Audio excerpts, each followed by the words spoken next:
What's up everybody, I'm Jesse Showalter, and in this episode we're going to be taking a look at Sketch 56, the new release of Sketch for Mac.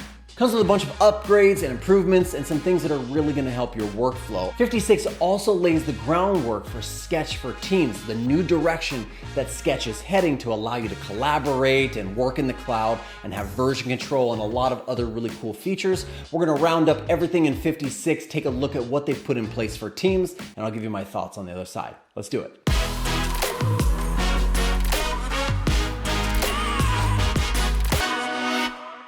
All right, diving right in, we have Sketch 56 open and we have a few features that we want to explore. I have like a really simple card, and if we look in the symbols page, our card has been made with some data, so we made sure to go in and use faces and names. We've also used the overrides by saying in this card we don't want our role text value to be able to be overridden inside of our symbol. So that's nice. So I can come click on my symbol, press Command-Shift-D and update the data. And that's kind of the first thing, is maybe not one of the largest new features, but it is an upgrade, and that is over 100 different faces and new data. The next upgrade or new feature that Sketch has put into 56 is smart distribution. So we've had for a little bit the ability to distribute things a little bit smartly like this with our smart distribution stuff, and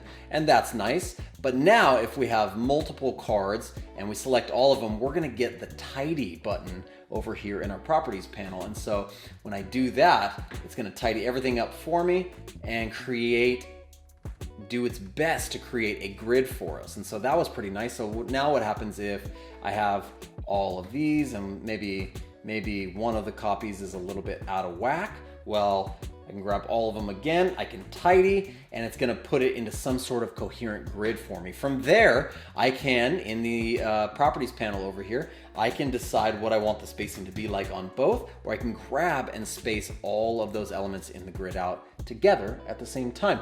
And so new smart distribution tools makes it a lot easier to create really structured designs. Really, really nice feature. Another feature that I really like is not only using data, but being able to now not have to do your overrides here inside of the right-hand panel, inside of this little text input box, but finally being able to actually just click in to the text and write your name right inside of there. And you'll see that the value updates over in the right-hand panel, which is nice, but I don't have to keep going back and forth to the panel. I can just click in and change names as I see fit. That's a useful thing, it's super helpful, and just a nice thing, ease of use kind of thing.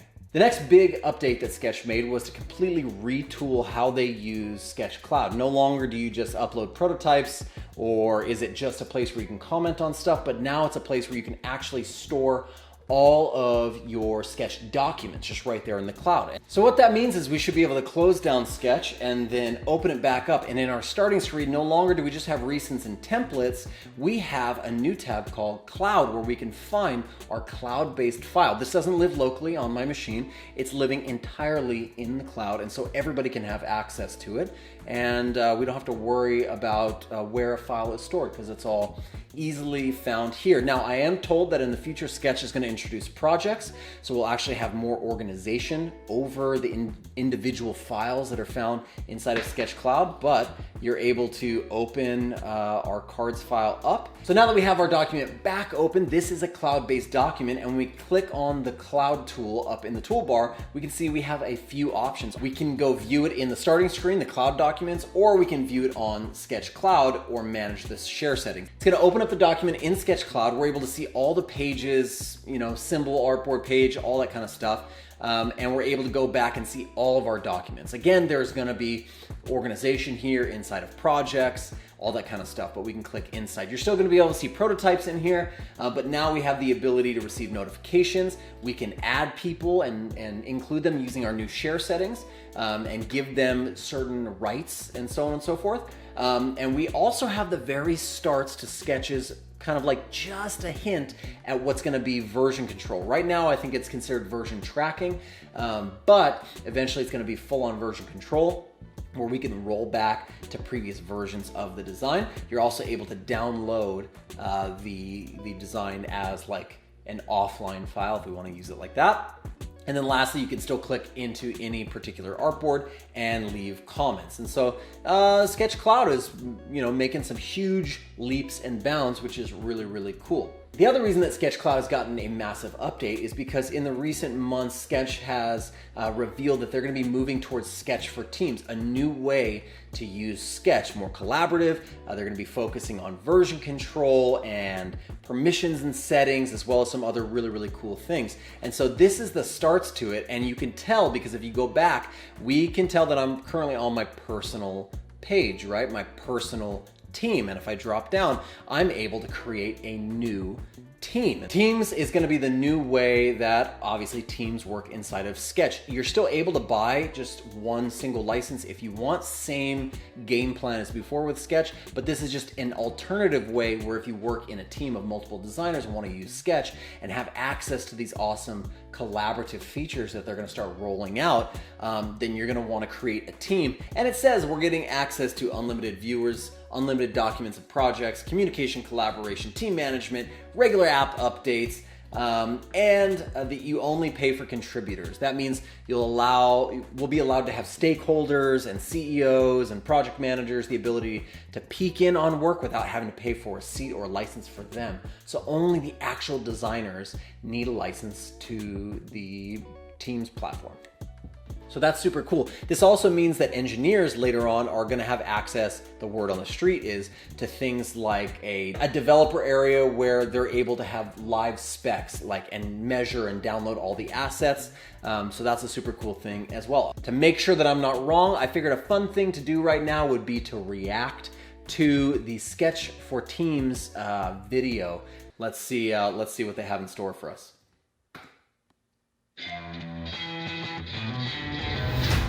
Introducing Sketch for Teams.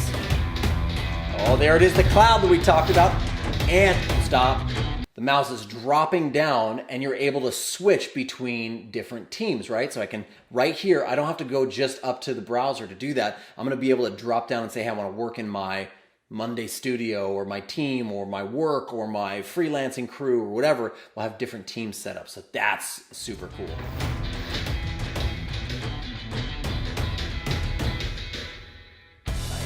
The data there, okay, collaborating in a single space. There it is, we just looked at that. Now this is what we haven't gotten to see, is inviting the whole team where you're able to control the entire team in one place, right? So we have total of 4 people who have admin and then member access, and only 3 of them are contributors. We'd see that right there, and 1 person is a viewer, but you can add unlimited viewers to the team, which is super cool. Simple admin controls, right? We're gonna be able to go back in time with versioning. There it is, that's what I'm talking about right there. So we're seeing all the versions or every save or change that you make to the files will be version, and we'll be able to go back. Look at that! Yes! Feedback all in one place, love it.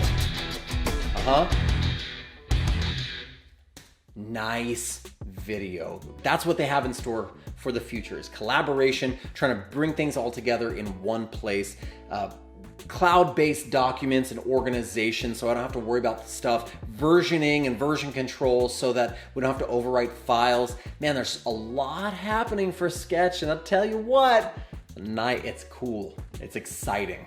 Well, that's it. That's everything you need to know about the new Sketch 56 release, as well as some thoughts and insights on the new Sketch for Teams. What are your thoughts about the new release and the direction that Sketch is heading with Sketch for Teams? I'd love to hear your thoughts down in the comments. Thanks for watching the video, and if it's your first time stopping by, make sure you hit that subscribe button. I make tons of videos about design and development and product reviews just like this one, so maybe stick around. I hope you guys are having an amazing week designing amazing things, making amazing things, and getting hyped for the good things to come. I'll see you in the next one.